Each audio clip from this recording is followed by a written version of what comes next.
बढ़ती हुई महंगाई और पेट्रोल की कीमतें बढ़ी हैं।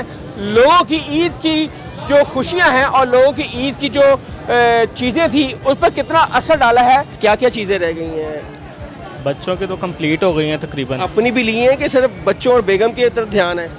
अपनी भी बस ले ली हैं। बस ले ली हैं जी ले ली। अपनी तरफ का मतलब ध्यान नहीं है। ज़्यादा आपको पता है बच्चों की तरफ ही। जो महंगाई जो पेट्रोल बढ़ा है कि आपकी जेब पे भी असर पड़ा है उस जो ईद की शॉपिंग पर? आम आदमी जितना भी है ख़ास तौर पे सैलरी पर्सन इफ़ेक्ट तो पड़ा है, बहुत ज़्यादा पड़ा, बहुत ज़्यादा पड़ा है। क्योंकि महंगाई जो पेट्रोल बढ़ा है उस पर आपकी जेब पर आपकी शॉपिंग में भी असर पड़ा है?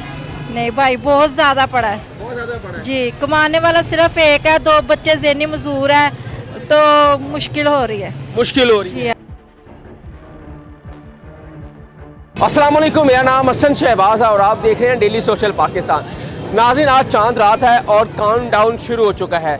मैं लाहौर के एक ऐसे ही बाज़ार में मौजूद हूँ और आपसे लोगों की बात भी कराएंगे कि ये जो बढ़ती हुई महंगाई और पेट्रोल की कीमतें बढ़ी हैं, लोगों की ईद की जो खुशियाँ हैं और लोगों की ईद की जो चीज़ें थी उस पर कितना असर डाला है, ये आज लोगों से ही पूछते हैं। और चांद रात है और इस टाइम लोगों का गहमा गहमी है और जो चीज़ें उन्होंने लेनी है, जिसमें औरतों ने बहुत सारी चूड़ियाँ, मेहंदी और अपनी जो चीज़ें लेनी है उनसे पूछेंगे कि क्या क्या तैयारी हुई है और बकाया तैयारी क्या रह गई है। नाज़रीन, एक फैमिली हमारे साथ मौजूद है और चांद रात है, इनसे पूछेंगे कि क्या क्या चीज़ें रह गई हैं और बेगम की क्या क्या चीज़ें रहेंगी। क्या आपने भी अपनी चीज़ें ख़रीद ली है कि नहीं? सामने भाई। वालेकुम सलाम। भाई, क्या क्या चीज़ें रह गई हैं? बच्चों की तो कंप्लीट हो गई हैं तकरीबन। अपनी भी ली हैं कि सिर्फ बच्चों और बेगम की तरफ ध्यान है? अपनी भी बस ले ली हैं। बस ले ली हैं जी ले ली। अपनी तरफ का मतलब ध्यान नहीं है। ज़्यादा आपको पता है बच्चों की तरफ ही। बच्चों अपने और बच्चों और बेगम की तरफ। जी बिल्कुल ऐसे ही है। तो क्या चीज़ें बकाया रह गई हैं? आज चांद रात है, कल ईद है, अब क्या बकाया रह गई है? बेगम की चूड़ियाँ, मेहंदी वगैरह? बेगम चूड़ियाँ लेने के लिए आई है, मेहंदी लगवाई हुई है उसने, अच्छा अच्छा। तो सिर्फ उसकी तो चूड़ियाँ रह गई हैं, बाकी कंप्लीट है। बेटे का भी आलमोस्ट कंप्लीट है।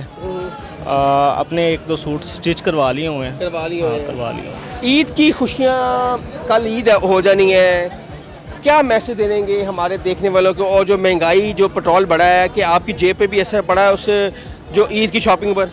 आम आदमी जितना भी है ख़ास तौर पे सैलरी पर्सन इफ़ेक्ट तो पड़ा है, बहुत ज़्यादा पड़ा, बहुत ज़्यादा पड़ा है। क्योंकि आप देख रहे हैं 55 रुपीज़ जो है वो पर लीटर पेट्रोल के ऊपर डिस्टर्ब हुआ है बजट, बहुत ज़्यादा डिस्टर्ब होता है। तो ख़ास तौर पे सैलरी पर्सन जो है उसके लिए तो बहुत ज़्यादा डिस्टर्ब हो जाता बहुत ज़्यादा डिस्टर्ब हुआ है। है। ऐसे ही है। गांधी देख सकते हैं कि सैलरी परसेंट है और 55 रुपये जो लीटर पेट्रोल बढ़ा है, जाहिर सी बात है चीज़ें उससे चीज़ें भी महंगी हुई हैं और लोगों की जो जेब है उसमें काफ़ी बोझ पड़ा है। और हम और फैमिली से भी आपकी बात कराएंगे, यहाँ पे फैमिलीज भी मौजूद हैं, आए इनसे पूछते हैं। अस्सलाम वालेकुम माजी। माजी क्या हाल है? शुक्र अल्लाह का भाई, चल शकाला माजी क्या लेने आई हैं? भाई, गोश्त लेने आए यहाँ से। गोश्त लेने आई हैं, जाहिर सी बात है ईद है, ईद पे गोश्त ना बने तो वो ईद ही नहीं हाँ रहती। जी हाँ जी, बिल्कुल ठीक है। क्या कहेंगे, महंगाई जो पेट्रोल बढ़ा है उस पर आपकी जेब पर आपकी शॉपिंग में भी असर पड़ा है? नहीं भाई, बहुत ज़्यादा पड़ा है। बहुत ज़्यादा पड़ा है। जी, कमाने वाला सिर्फ एक है, दो बच्चे ज़हनी मजदूर है तो मुश्किल हो रही है। मुश्किल हो रही है। जी हाँ, बहुत ज़्यादा मुश्किल हो रही है। कल ईद है, किस तरह मनाएंगे आप मुझे बताएं? बच्चों के लिए तो कुछ भी नहीं लिया, ये नवासियाँ हैं, इनके लिए छोटे छोटे जो है बच्चों के उनके लिए ले। बेसिकली। हाँ जी, जी वही है। आपने अपने सेक्रीफाइस किया कि महंगाई है, मैं रह ले तो लेकिन बच्चों के ले लें। हाँ जी, बच्चों के लिए हमने अपने लिए कुछ नहीं लिया। कुछ नहीं लेना, ये देख सकते हैं जहाँ पे बढ़ती हुई महंगाई की वजह से लोग परेशान हैं। अपनी उन्होंने चीज़ें नहीं ली, इस नन्ही बच्ची की चीज़ें उन्होंने कहा मैंने ली है